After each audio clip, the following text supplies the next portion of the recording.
J'ai eu l'impression d'avoir plusieurs vies. D'abord, j'ai eu une vie de danseuse à Paris. Ensuite, j'ai mené une vie d'actrice à Hollywood, qui était tout à fait différente de celle que j'avais menée à Paris et qui avait fait de moi une personne tout à fait différente. Et puis, à un moment donné, à Hollywood, j'ai senti que je tournais à vide et que ma vie ne s'enrichissait pas. Si je faisais des grands progrès professionnels, par contre, ma vie privée et enfin, mon,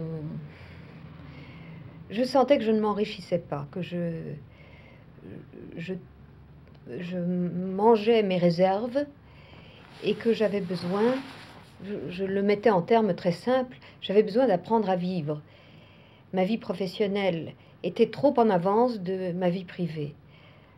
Alors, à un moment donné, j'ai donc décidé de vivre ailleurs et j'ai brisé mes liens avec Hollywood pour une première fois. C'est-à-dire que je suis allée vivre en Angleterre. C'est à ce moment-là que j'ai rencontré Peter Hall et que j'ai travaillé avec lui la première fois. J'ai trouvé l'Angleterre très enrichissante et ma vie avec Peter Hall était tout à fait différente, tout à fait l'opposé de ce que j'avais vécu à Hollywood. C'est-à-dire que j'étais plongée dans le théâtre de Shakespeare que menait Peter Hall. Et j'ai eu 2 enfants magnifiques qui sont maintenant des grandes personnes et qui sont... Mon fils est assistant metteur en scène et ma fille est une actrice qui, je crois, va faire parler d'elle, elle a beaucoup de talent. Mais lorsque j'ai commencé à m'établir à Londres, la coupure a été douloureuse. C'est toujours douloureux de changer, de recommencer, de s'établir dans un nouveau milieu. Alors, à chaque fois, je remarque que j'ai recours à des subterfuges. Donc, je me suis enseignée la peinture, j'ai commencé à peindre pour meubler, pour faire passer cette douleur du début. Ça m'a été très difficile de m'enraciner en Angleterre. Et j'ai commencé à peindre mes enfants. J'ai fait une série de peintures naïves. Je suis bien contente maintenant parce que c'est bien mieux que les photos. J'ai des peintures de mes enfants dans le square, mes enfants jouant dans le parc de Stratford, dans la maison que nous avions. Et pour moi, la peinture, c'était un peu... Oh, c'est encore jouer avec les pâtés de sable ou avec la boue. Enfin, les enfants qui aiment jouer, toucher la matière et puis les couleurs. La peinture, pour moi, c'est quelque chose d'assez enfantin et tout à fait spontané. Ça n'est pas intellectuel, malgré que les compositions dans un tableau demandent quand même un certain travail intellectuel. On choisit, on fait un choix qui n'est pas réaliste. Il y a toujours une possibilité de faire les choses différemment lorsqu'on peint. Et donc ce choix demande un travail intellectuel qui fatigue. J'étais aussi fatiguée après une journée de peinture qu'après une journée de répétition. Je n'irai pas jusqu'à dire qu'à une journée de répétition de danse, mais certainement je me fatiguais à peindre. J'ai peint avec beaucoup d'efforts et de concentration et ça m'amusait énormément. J'ai cessé de peindre depuis 8 ou 10 ans, mais pendant un certain moment, j'ai failli tout abandonner pour devenir peintre. Ça m'amusait beaucoup et je peignais comme... je suis ce qu'on peut appeler peintre naïf. C'est une erreur d'ailleurs, il n'y a rien de naïf dans un peintre naïf. Il y a un choix déterminé et je choisissais de peindre avec des déformations de proportion. C'était un choix que j'avais fait, qui m'intéressait. Et d'ailleurs, ça m'était assez difficile de garder ce style parce que, à mesure que la technique venait, je pouvais beaucoup plus facilement peindre plus réaliste et peindre plus vite. Le fignolement des détails que j'avais choisi comme style demandait un effort d'attention et j'aurais pu tout aussi bien faire des choses beaucoup plus impressionnistes. Et cette peinture a pris beaucoup de place dans ma vie à un certain moment parce que je souffrais beaucoup de l'inactivité dans laquelle j'étais forcée. J'étais à Stratford-on-Avon, qui était un endroit d'une activité théâtrale, artistique intense. On y montait, mon mari y montait 6 pièces ou 8 pièces dans la saison d'été. Les acteurs jouaient chacun 5, 6 rôles. Et il y avait tout le temps des répétitions, des premières, des avant-premières. C'était merveilleux, mais j'étais seulement spectateur. Et c'était assez douloureux pour moi. De temps en temps, j'allais faire des films à Hollywood, mais une fois par an. Je ne faisais pas plus d'un film ou un film et demi par an. Naturellement, j'avais mes enfants que j'élevais et qui m'amusaient, qui étaient très intéressants. Mais si on m'arrêtait ma vie artistique, je n'existerais plus. Il faut que je fasse quelque chose. Et si je ne pouvais pas...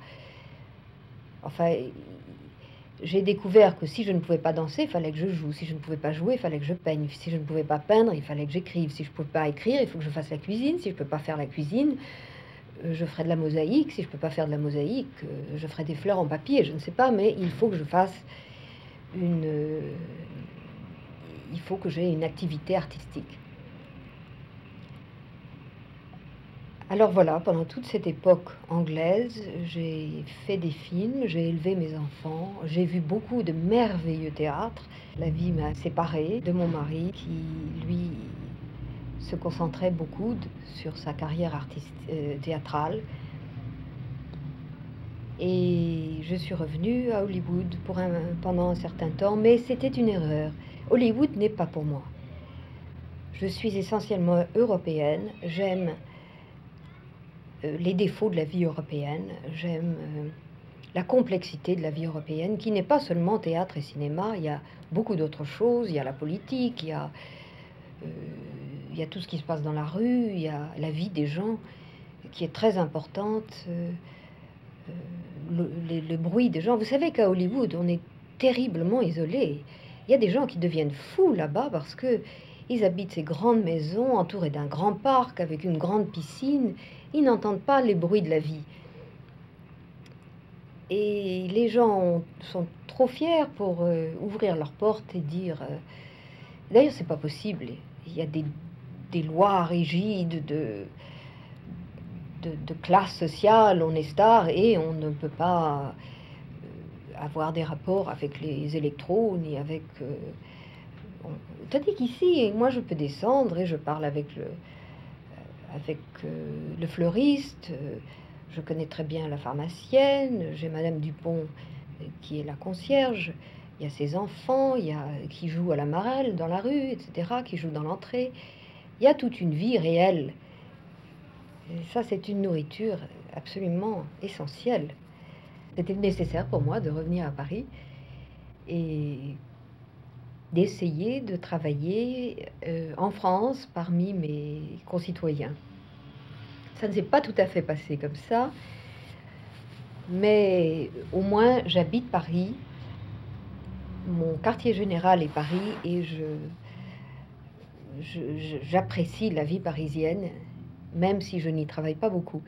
Alors quand je suis revenue, j'ai eu un très grand ami, presque un frère, parce que je parle de François Truffaut, parce que Truffaut était aussi un des fils adoptifs, un des enfants adoptifs de Renoir. Il a beaucoup aimé Renoir, qui a beaucoup compté pour lui. Et on s'est rencontrés, Truffaut et moi, chez Renoir, à Los Angeles. Alors quand je suis revenue ici, je l'ai appelé. Et il m'a beaucoup aidé, il m'a soutenu, il m'a encouragé. Et il m'a fait une prédiction qui était fausse d'ailleurs, je suis bien contente. Il m'a dit, tu sais, vous savez, c'est très difficile pour un Français de revenir et de se réacclimatiser en France. Et en général, on repart pour Hollywood. Eh bien, il s'est trompé. Je suis revenue ici et j'y reste. Mais il m'a fait un beau cadeau, il a écrit un rôle pour moi dans L'homme qui aimait les femmes. Et voilà comment ça s'est passé. Il m'a dit, j'ai un défaut qui m'ennuie. J'écris toujours des scènes d'une page et demie pour les acteurs, les actrices. Et la raison pour laquelle les scènes ont toujours une page et demie est que j'écris les scènes le dimanche pour toute la semaine. Alors je n'ai d'une part pas le temps d'écrire plus d'une page et demie par scène. D'autre part, j'ai peur de donner des scènes trop longues que les acteurs n'auraient pas le temps d'apprendre. Alors, en général, c'est une page et demie. Il m'a dit, mais j'admire tellement Bergman, qui, lui, fait des films où il y a 5 grandes scènes et qui durent 8 ou 10 pages. Alors, il m'a écrit une scène de 8 pages. C'était très dur à apprendre et ça demandait beaucoup de souffle. J'ai eu beaucoup de mal à la jouer. Surtout que François est quelqu'un d'assez net, d'assez discipliné. Presque trop, je dirais. Il n'est pas assez brouillon. Enfin, il a fait de très très beaux films que j'admire. Et son affection, ça a été très très très importante pour moi. Et d'ailleurs, quand je suis revenue en France, encore une fois, je me suis trouvée très démunie et j'ai eu besoin de commencer quelque chose qui m'enrichirait parce que on me connaissait peu en France. On me prenait pour une actrice américaine, une Miss Caron, et on ne savait pas que je savais parler français, on ne savait pas que j'étais française, on croyait que j'étais tout à fait américaine. Et j'avais du mal à m'incorporer à la vie française. Alors j'ai commencé à écrire. J'ai commencé à écrire timidement des scénarios et je présentais mon travail, mon devoir à Truffaut qui me donnait des conseils. Très bon d'ailleurs parce que c'est un très très grand technicien.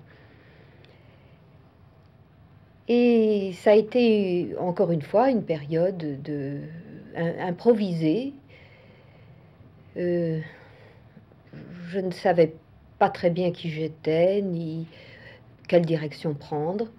Je restais beaucoup chez moi, j'écrivais, j'essayais de réapprendre le français. J'étais intimidée quand j'entrais dans un magasin, je me souviens être entrée dans une boulangerie, faire la queue et ça allait très très vite et chaque femme qui arrivait devant le comptoir devait dire moulé, non moulé. Je ne savais pas ce que ça voulait dire.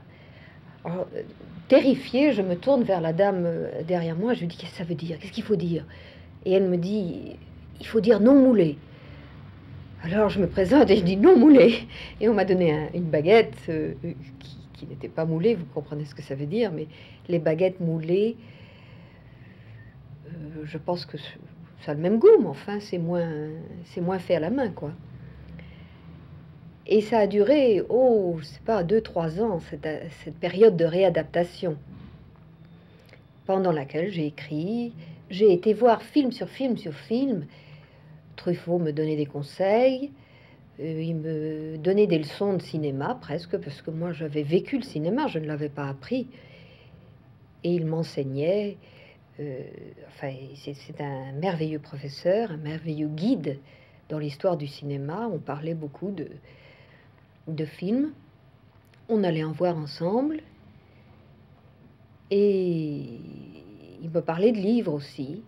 Il a beaucoup lu. Comme moi, c'est une personne il s'est fait lui-même, il n'a pas été à l'école beaucoup. Je crois qu'il sautait les murs quand il était petit, il allait au cinéma au lieu d'aller à l'école. Et comme moi, il a un grand amour des livres. Il en a partout chez lui, il y en a sur tous les murs. Et puis voilà, ça, petit à petit, je me suis incrustée ici. Et les choses ont pris un tournant, je crois, lorsque Ken Russell m'a demandé pour Valentino. Ken Russell a commencé comme danseur, ce que très peu de gens savent.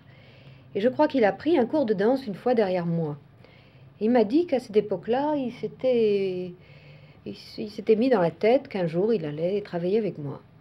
Alors il m'a demandé de jouer Nazimova dans son film sur Valentino. Nazimova, c'était toute une grande vedette du muet et une grande vedette de la scène, une actrice russe qui avait une nature démesurée. C'était un personnage plus grand que naturel et qui m'a énormément amusée. Et je vous dis tout ça parce que Ken Russell n'allait jamais au cinéma. S'il avait été au cinéma, il ne m'aurait jamais confié ce rôle. Parce que moi, je jouais des petites orphelines, comme vous savez, en tout cas, je jouais des rôles de jeunes femmes bien pensantes et bien sages. Je n'avais certainement jamais joué ce personnage farfelu et il n'aurait jamais eu l'idée de me demander de jouer s'il avait été au cinéma. Mais c'est un homme qui ne voit que ses propres films. Alors Valentino a été, enfin Nazimova dans Valentino a été quelque chose de très différent, où je me suis cachée sous le déguisement d'un accent russe. Et j'étais contente parce que toute mon enfance, j'avais été élevée avec ces professeurs de danse russe, j'avais désiré être cette danseuse russe, et finalement, voilà que quelqu'un me demandait de jouer une russe avec l'accent et tout. Alors j'étais ravie, j'en ai fait des tonnes. C'était exactement ce que Ken Russell voulait. Et le résultat a été un nouveau personnage et une nouvelle dimension dans mon travail. Je crois que j'ai changé de personnage, d'emploi, comme on dit. Après être une jeune première ou une ingénue, je suis devenue... J'ai commencé à jouer les femmes excentriques. Et j'en ai joué 2 ou 3. Et j'aime beaucoup jouer la femme excentrique. Alors la prochaine fois, la prochaine occasion, le prochain moment important a été lorsque j'ai rencontré le metteur en scène polonais Krzysztof Zanussi. J'ai rencontré Krzysztof Zanussi au festival de Saint-Sébastien. Nous étions membres du jury et c'était un jury assez étonnant, assez intéressant. Il y avait Zanussi, il y avait Comencini, il y avait Miguel Litin. Les autres n'étaient pas dans la profession. Il y avait un sculpteur très intéressant, basque, et des membres basques des lettres, voilà, un professeur. Et puis, donc, ce qui était intéressant, c'était les 3 cinéastes que j'ai rencontrés. Je m'entendais très bien, surtout avec Zanussi, qui était à peu près, enfin qui est plus jeune que moi, mais qui est à peu près de mon âge. Et nous avions vraiment une grande similarité de goût. On jugeait toujours ensemble, on votait toujours pareil, sauf pour un film. On s'est battu comme chien et chat quand nous avons vu The Wedding de Bob Altman, de Robert Altman. On n'était pas du tout d'accord. Moi, je lui ai dit, écoute Christophe, si tu as vécu beaucoup en Amérique, tu apprécies ce film. Parce que Bob Altman brise toutes les règles, il est insolent, il critique avec beaucoup d'ironie la vie américaine, tout ce qui est établi en Amérique, l'argent surtout, et il le fait justement avec un brouillon qui est une qualité. si c'était un homme très régimenté, avec une technique très propre, il n'aurait pas l'importance qu'il a en Amérique. C'est justement parce qu'il y a beaucoup de scènes improvisées, il a ce côté où il fait exprès d'avoir un mauvais son, d'avoir des gens qui entrent et qui sortent des scènes et qui semblent être mal conçus, il le fait exprès. Et ça a beaucoup de valeur quand on habite en Amérique. Alors lui qui, au contraire, en Pologne, où il y avait beaucoup d'improvisation et à cause du manque de moyens financiers, était obligé de faire un cinéma justement assez improvisé, trouvait que ces défauts de Altman lui déplaisaient. Et alors on s'est quittés, très bons amis, on s'est revus 2-3 fois, et pendant tout ce temps-là, on se disait, il faudrait qu'on travaille ensemble. Et un jour, il m'a proposé ce film, qui était sa version de The Wedding. Et ça m'a beaucoup amusé, parce que c'était exactement le même prétexte. C'était un mariage qui réunit plusieurs membres, tous les membres de la famille. Naturellement, la comparaison s'arrête là. Son film, qui s'appelle Contrat, traite naturellement de la vie en Pologne et, comme tous les films de Zanussi, a le thème de la pureté morale contre la corruption, contre les tentations de corruption et le compromis. C'est un film magnifique.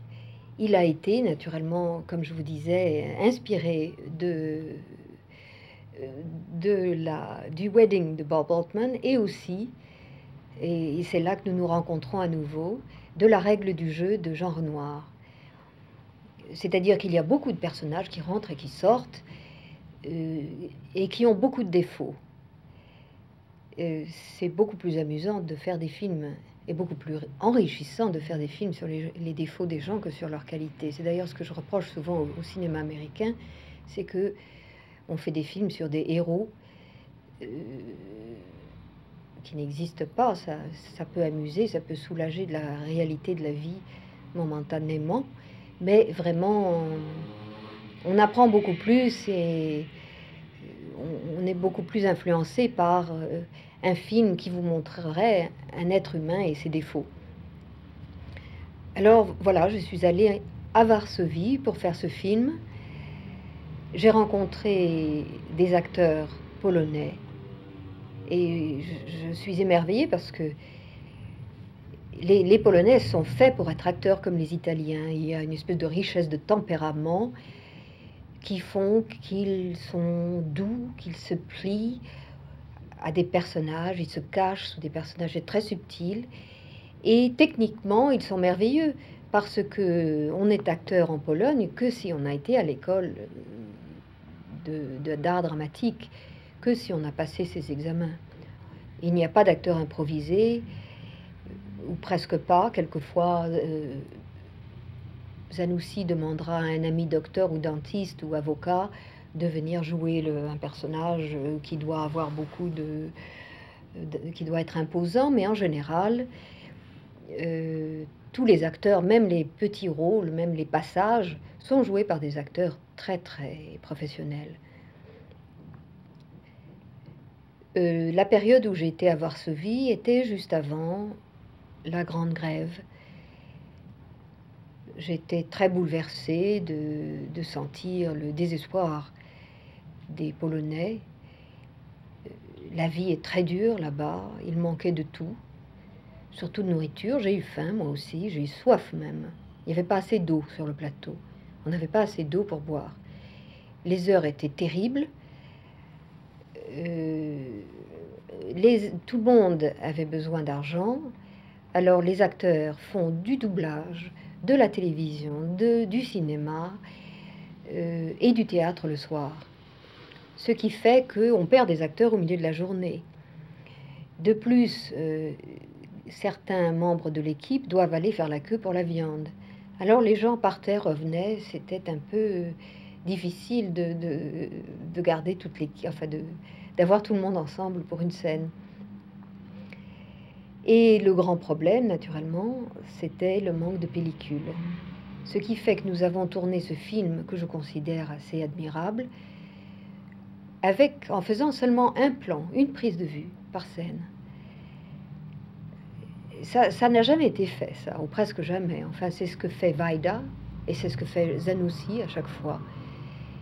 Et en faisant remarquer ça, je ne veux pas faire remarquer leur pénurie, mais la grande imagination et le professionnalisme et l'intelligence de ces deux metteurs en scène qui sont connus dans le monde entier pour leurs films admirables, mais qui n'osent pas révéler ce côté de leurs difficultés parce que ils se sentent un peu gênés d'avoir si peu de pellicules.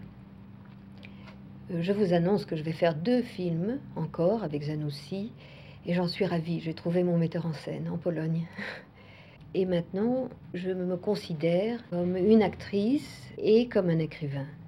Je le dis avec une certaine timidité parce que ça n'a pas... Je n'en suis pas encore très sûre. Je ne suis pas encore très sûre de connaître ce métier, mais que c'est passionnant. Encore une fois, je peux me cacher sous des histoires, sous des nouvelles. Je peux cacher... Parce que tout ce que je vous ai raconté, n'est-ce pas, c'est un peu vrai, mais c'est seulement la surface.